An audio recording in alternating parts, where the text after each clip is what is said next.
주어진 데이터 타입에 대해서 Unique Object Representation이라는 프로퍼티를 체크하는 메타 펑션에 대해서 배우도록 하겠습니다.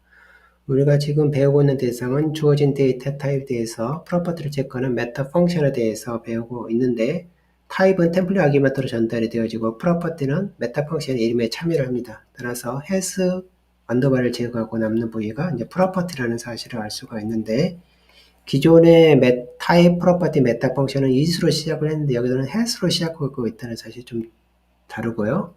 유니크 오브젝트 리프레젠테이션하고 s가 들어가 있는 부분도 좀 특이합니다. 그래서 이런 내용을 기반으로 해서 이 프로퍼티에 대해서 정의를 해보도록 하겠습니다. 어떤 데이터 타입 t가 있어요. t에 대해서 오브젝트 리프레젠테이션을 이제 쭉 하나씩 만듭니다. 그래서 이제 모든 오브젝트 리프레젠테이션을 이제 전체적으로 집합을 구성했을 때 각각이 의미하는 밸류가 있을 겁니다. 그 밸류가 이제 유니크하다는 소리예요. 즉 오브젝트 리프레젠테이션이 다르면 값도 다르고, 값이 같으면 오브젝트 리프레젠테이션도 같습니다. 여기 보면 그런 식으로 설명을 하고 있어요. 만약에 같은 값을 가지고 있는 T타입 오브젝트는 같은 오브젝트 리프레젠테이션이다. 그래서 값이 같으면 오브젝트 리프레젠테이션도 같다. 이런 조건을 만족하는 것을 has unique object representations라는 메타 펑션으로 체크를 하게 되는 겁니다. 여기서 이제 중요한 사실은 이제 value representation의 용어에 대해서 좀 이따 배울 건데, 이 value representation은 값을 표현할 때 참여하는 비트를 의미를 해요. 근데 그 비트들이 때에 따라서는 value representation이 다르더라도 동일한 값을 의미하는 경우가 있습니다. 특히 이제 부동수점에서 그런 것들이 존재해요. 난이란 값이 있습니다. 난이란 값은 value representation이 서로 다르더라도 여러 개가 있어요. 다른 여러 개가 있는데 이들이 다 이 난이란 하나의 값을 의미하는 경우가 있습니다. 그래서 대부분 이 난에다가 이제 값이 종류가 여러 개이기 때문에 여기다가 s를 붙여서 표현하는 경우가 있어요. 그다음 난은 크게 이제 quiet 난하고 시그널 난로 구분이 됩니다. 여기서 중요한 거는 value representation이 유니크하다는 것이 아니라 value가 유니크하다는 겁니다. 객체가 표현이 다르면 value도 다르다 이런 식이에요. 그래서 오브젝트 리프레젠테이션부터 일단 내용을 정리해 보도록 하겠습니다. 데이터 타입 t가 있어요. t를 직접 상상합니다. 어떤 타입의 베이스 클래스가 아니고 그때 만들어지는 객체를 컴플릿 오브젝트라고 부르게 돼요. 컴플릿 오브젝트는 만들어지게 되면 오브젝트 리프레젠테이션이라는 걸 여기로부터 정의를 할 수가 있습니다. 어떤 식으로 정의하냐면 n개의 unsigned char로 나눕니다. 메모리 공간을. 그럼 이 n은 사이즈 오브 t하고 동일해지고 딱 unsigned char로 나눠지게 돼요. 그래서 메모리 공간이 있을 때 이 바이트 단위 쭉 나누면 딱 떨어져서 나눠진다는 소리입니다. 이거를 묶어서 뭐라 하게 되냐면 이 바이트를 쭉 묶어서 이거를 오브젝트 리프레젠테이션이라고 부르는 겁니다. 이 오브젝트, 컴플릿 오브젝트에 대한 오브젝트 리프레젠테이션이라고 부르게 돼요. 중요한 거는 기본 단위가 unsigned 차라는 사실이 중요합니다. 그리고 여기서 이 n은 size of t하고 같다라는 거. 자, 여기 중에 오브젝트 리프레젠테이션 이제 정의 내려지면 여기로부터 뭘 정의할 수 있냐면 value representation을 정의할 수가 있습니다. value representation은 여기 있는 비트들 중에 오브젝트 리프레젠테이션에 사용된 비트들 중에 값의 표현에 사용되는 비트가 있어요. 그 비트를 쭉 모아서 이렇게 구성합니다. 비트를 쭉 모아서. 그래서 이 오브젝트 리프레젠테이션에 대한 value representation이다라고 합니다. 이거는 이제 값 표현에 사용이 됩니다. 우리 대표적인 비트 중에 assign bit라는 게 있어요. sign bit라는 게 있습니다. 그래서 뭐 플러스 마이너스 표현하는 데 사용되는 부호 비트죠. 그 부호 비트가 대표적인 value representation의 이제 A라고 할 수가 있습니다. 단위는 비트가 되고 이 오브젝트 리프레젠테이션을 사용해서 일부 비트를 가져와서 구성하게 된다는 겁니다. 그리고 여기 나머지 비트, 사용되지 않고 남아있는 비트를 이제 패드 비트라고 부릅니다. 당연히 단위는 비트가 되고요. 여기서 이제 중요한 거는 이 value representation이 대부분 다르면 최종적으로 의미하는 값이 다릅니다. 일반적으로는. 그렇지만 때에 따라서는 value representation이 다르더라도 이제 하나의 값을 의미하는 경우가 있는데 대표적으로 이제 부동소쯤의 난이란 값이 그렇다라는 사실을 기억할 필요가 있습니다. 그래서 여기서 유니크하다는 소리는 value representation이 유니크하다는 의미가 아니고 value가 유니크하다는 의미예요. 어떤 식으로 정리를 하고 있냐면 이런 식으로 정리를 하고 있습니다.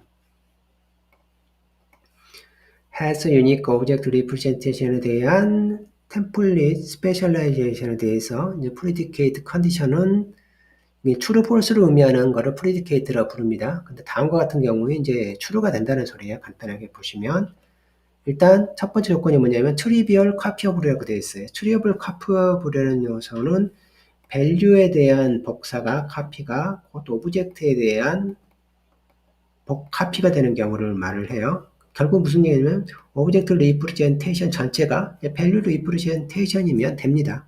그거를 trivial copyable이라고 부르는 거예요. 자, 그러면서 이제 결국은 이제 패드 비트가 있으면 안 된다 이런 소리입니다. 패드 비트가 있으면 이 컨디션은 이제 true가 될 수가 없습니다. 기본적으로. 다음으로는 두 개의 동일한 값을 가지고 있는 오브젝트가 있어. 값이 같으면 객체 표현도 같다라고 얘기를 하고 있습니다. 그럴 때 어떤 식으로 값이 같은지 체크하느냐라고 했을 때에 그 내부에 값이 그 내부 요소를 이루고 있는 값에 대한 내부 값하고 그다음 그 감싸고 있는 값에 대한 값을 각각 비교했을 때 동일하게 나오는 거를 같다라고 보는 겁니다. 일반적인 경우에. 그러니까 유니언 같은 경우는 일단 어떤 식으로 보냐면 액티브 멤버가 같아야 돼요. 그 상태에서 값이 같은 경우를 같다라고 봅니다. 이런 식으로 이제 약간 다르게 판별을 합니다. 어쨌든 두 개의 값이 같은데 같다고 했을 때 어떤 경우가 같은 거냐라고 했을 때 이런 식으로 본다는 겁니다. 그래서 같으면 이 두 조건을 만족하게 되면 true다라는 겁니다. 그래서 대표적인 스칼라 타입에 대해서 언급하는데 스칼라 타입에 대한 이 조건을 조사해 보게 되면 그거는 컴파일러 구현자마다 다르다. implement defined로 되어져 있습니다. 스칼라 타입을 보게 되니까 이런 식으로 arithmetic 타입, enumeration 타입, point 타입, point to 뭐 이런 타입들이 있는데 대표적으로 다른 경우가 이런 경우죠. arithmetic 타입 중에 이제 불 타입이 있습니다. 불 타입이 있는데 x86에서는 비트 단위로 이걸 하나 봐요. 비트 하나를 써서 이 경우는 동일한데 만약에 암 기반의 어떤 불에 대한 구현을 보게 되면 이 부분은 패드 비트를 추가해서 구현을 하고 있어요. 그래서 폴스가 됩니다. 예를 들면 구현자마다 다르다는 거예요. 그 다음에 플라팅 포인트 같은 경우도 난으로 인해서 오브젝트마다 얼른 유니크한 값을 표현을 해야 되는데 오브젝트 몇 개가 하나의 난을 의미할 수가 있잖아요. 그래서 그게 만족하지 않는 겁니다. 차는 이제 대부분 만족합니다. 차에 대해서는 만족을 해요. 모든 차에 대한 값은 하나의 오브젝트 리프레젠테이션, 원바이트를 구성이 되어져 있습니다. 정확하게 하나를 대응하기 때문에 이제 같다라고 보는 거고요. 그 다음에 이 경우를 보면 이 경우는 이제 패드 비트가 없을 겁니다. 일반적으로 32비트로니까 30비트로 작각 구성이 되니까 이제 문제가 없어요. 이런 경우는. 그렇지만 요거는 이제 문제가 있습니다. 그래서 그게 패드 비트가 추가가 되면 곧바로 뭐가 되냐면 이 조건을 만족하지 않아요. 패드가 없는 경우는 이제 만족하지만 만약에 여기 있는 요거 같은 경우는 패드 비트가 만들어져서 문제가 된다고 얘기를 하고 있습니다. 그래서 이 부분을 잠시 어떤 식으로 만들어지는지 한번 보도록 하겠습니다. 여기 이제 내용을 보게 되면 여기 같은 경우는 여기 4바이트에서 A, B가 이렇게 있습니다. 여기 이제 전체 구성입니다. 이렇게 해서 오브젝트 리프레젠테이션을 만드니까 뭐가 없냐면 비트가 없는 겁니다. 패드 비트가 없는 거예요. 그래서 이 부분은 이제 문제가 없는 건데, 요거 같은 경우는 보면 이런 식으로 되어져 있어요. 일단 전체는 8바이트로 구성이 되어져 있다고 나옵니다. 그래서 8, 위에도 8일 거예요. 8인데, 그래서 여기는 이제 8로 해서 i가 다 차지하고 있습니다.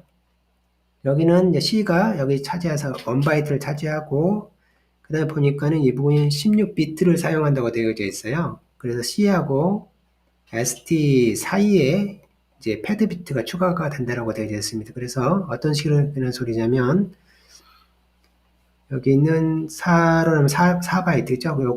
여기 이제 중간에 4가 있을 건데, 요 뒤쪽에 ST가 있고, 앞에가 이제 C가 있다. 그리고 여기 있는 요 부분이 뭐가 되냐면, 요 3바이트에 해당하는 비트가 패드 비트다. 이런 식으로 구성한다고 되어져 있어요. 여기 보면 C하고 ST 사이에 패드 비트가 일반적으로 이제 추가되기 때문에 이 경우는 이제 false가 된다라고 얘기를 하고 있습니다. 이번 시간에는 어떤 오브젝트 리프레젠테이션이 각각의 고유한 값을 갖을 수 있는지 여부를 체크하는 has unique object representation meta 펑션에 대해서 배웠습니다.